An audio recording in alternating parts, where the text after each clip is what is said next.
welcome back to the channel today, guys. And why was this episode of Danmachi like so hype, actually? Like with an episode titled like Heroic Slash of the Holy Flame. Like I kind of figured we'd get a cool scene, but why was this episode actually so hype? Like what? Man, we got apparently the conclusion of this little arc that we're in right now. At least it looks like it.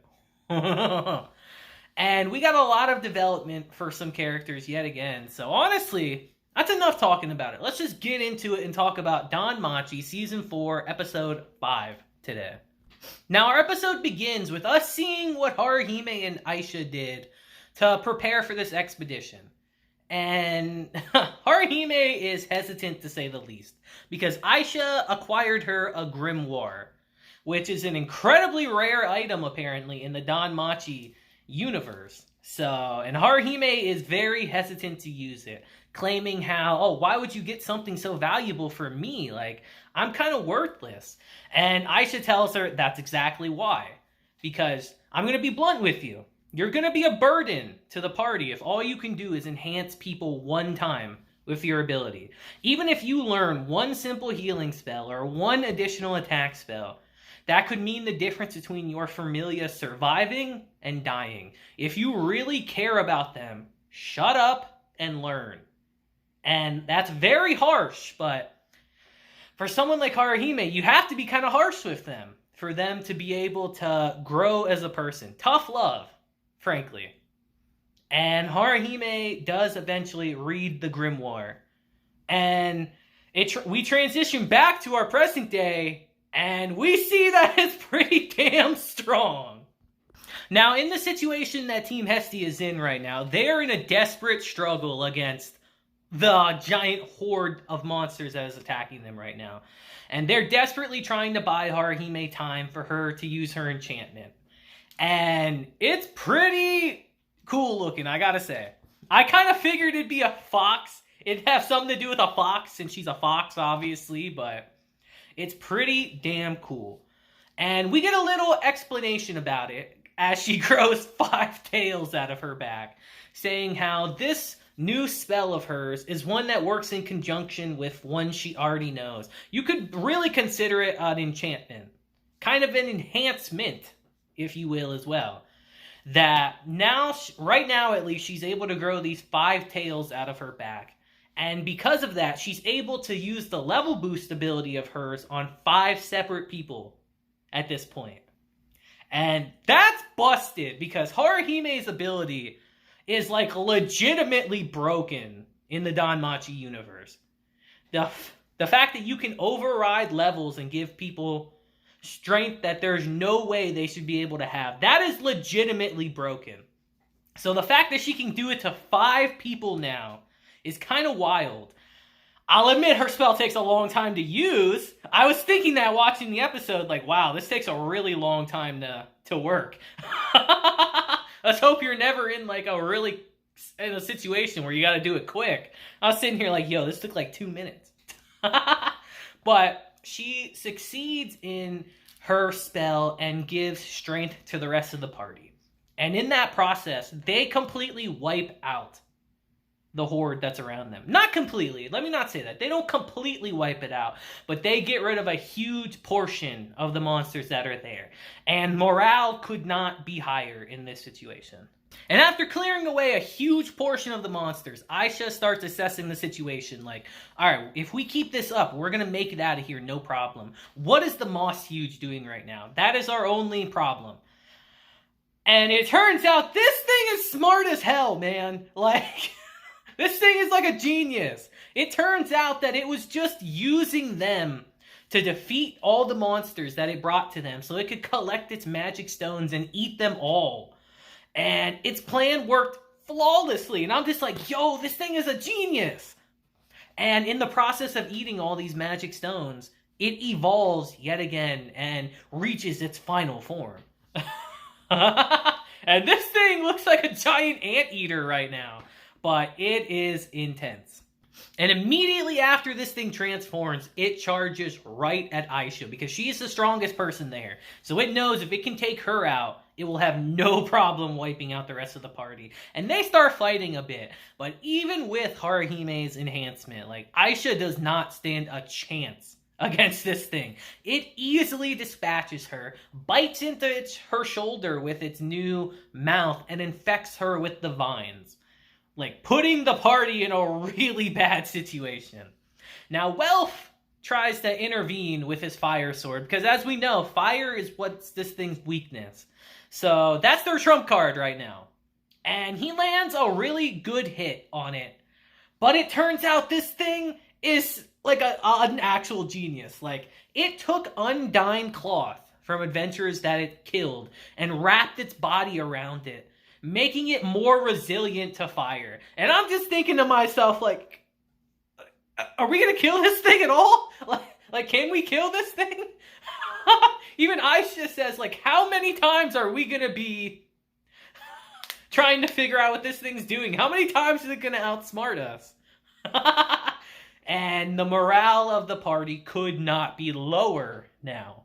So with Aisha being attacked and the party losing their enhancements and on their desperate last leg, we transition to Lily a bit, who recalls a conversation she's had with Hestia and with Daphne. And the Hestia conversation goes as follows, that Hestia tells her that, yes, our true final trump card is Haruhime's new ability. But if we ever come to a situation where that isn't enough, we're in big trouble. We're in some big, big trouble. And then she recalls her conversation with Daphne saying how, you know, a strategist on the battlefield has to be able to make extremely tough decisions, heartless decisions in the heat of the moment. But I believe that you are someone who can do something like that. And while Lily's sitting here thinking about, I've messed up, thinking about what needs to be done in this situation, Dormal and the rest of the injured actually get up and decide that, you know, we're not just going to sit here and die on our asses. If we're going to die, we're going to die on our feet. And I can respect that. But it's not looking good. If the injured have to get up and fight, it's not a good situation. And the whole time this is happening, Lily is contemplating with herself, like, should I leave? Should we run in this situation?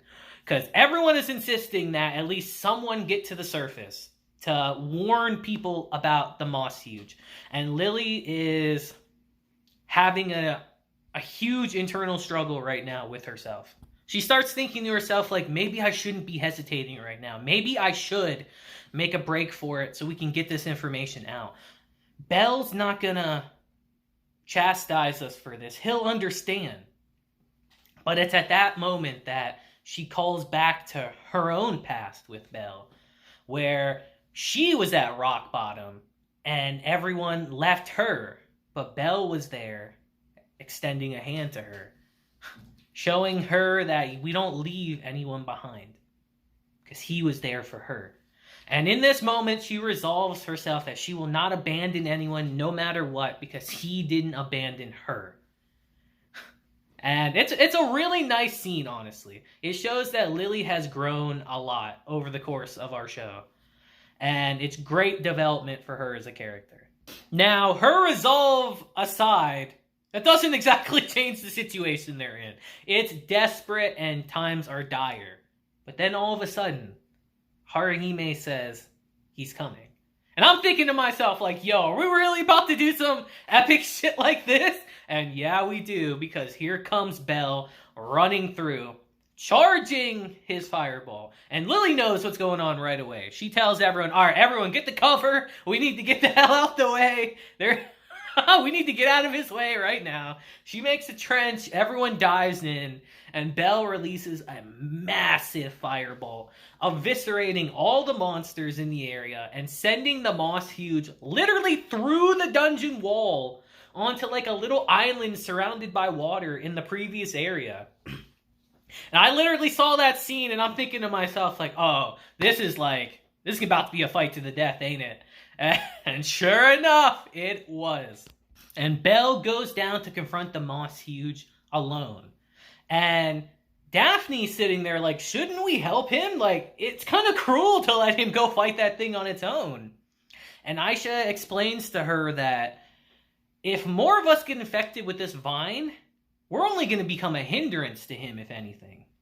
And then Makoto says something quite interesting, that sometimes when we use the level boost ability, I've noticed my senses cannot fully process like all the strength that's going in my body. Meaning that her mind can't comprehend how much stronger her body is under the level boost. And she explains that a similar phenomenon has probably been happening to Bell. Like, his mind and his physique are at odds with each other. Like, they can't keep up with his strength. And Wealth explains that Bell has ranked up faster than anyone else in history. His body literally cannot take how much stronger he's become in such a short amount of time. But things are different now. After he adjusts to his strength, he is probably like 5 times stronger than he was initially. And it's here that we transition to Bell fighting the Moss Huge. And we get a little information in Bell's head, where Bell's like, ever since that fight with the Igiyazu, my body is finally adjusted to how strong I've become. Like, my sluggishness and my discomfort is gone. And as he's fighting, he realizes that the Moss Huge is not as fast as the Iganazu, or as strong as the Black Minotaur from our previous season. And Bell is quickly getting the upper hand against the Moss Huge. But the thing is, the Moss Huge can regenerate almost infinitely, so Bell has to end it in one strike. And Bell, realizing he has to end this in one strike, does something a little peculiar. He puts away the unicorn dagger that he has, and he takes out the Hestia knife. And he starts channeling Firebolt into the knife. Now, though the blade cannot be enhanced itself with magic, think of it kind of like... How do I phrase this? The blade itself just disperses energy you pump into it. So essentially, from my understanding, it's like Bell's turning the Firebolt spell into a weapon, into like a dagger, into a literal blade in his hand that he can hold and use. And seeing this, the Moss Huge for the first time is actually terrified and tries to run. But Wealth quickly freezes the area and encloses it in. And Bell says, let's end this. And we get a little flashback to the beginning of our season, where Hestia informs Bell that, another name that I go by is Vesta, like a goddess of flame. And Bell learns his new attack called Argo Vesta in this situation. And it's really cool looking. I'm going to be honest, it's really cool looking. And I'm very interested in that story with Hestia, by the way. I know that will come into play at some point. But anyway, for now, Bell unleashes the attack on the Moss Huge and completely blows it away. It is absolutely eviscerated on the spot, and Bell has defeated it. And with the Moss Huge defeated, the vines that are on our characters slowly deteriorate and go away, and the fight's over. We get a quick little scene where Mari tells Bell, thank you for what you've done. A quick little I love you. And then she's out of there, as the rest of Team Hestia come and congratulate Bell. And that's how our episode ends, it was a nice little arc we got, I quite enjoyed it. We still got a lot left in our season, though, so I'm curious what's going to happen next. But we have finally come to a close with our Moss Huge situation. So you guys let me know in the comments what you thought about this little arc. I actually quite enjoyed it. We got some good development for our characters, really showcasing how much they've grown over the course of our show and matured a bit. And I think that's quite good. So you guys let me know what you thought of it down below. And yeah, guys, I like Danmachi, I feel like Danmachi does get some hate, but I do quite enjoy this series. And I'm glad that you guys are enjoying the videos yourselves. But that'll be it for this episode, guys. I hope you have a great day, week, month, and year. And until next time, deuces, have a blessed day, and just remember to smile, I'll see you guys next time.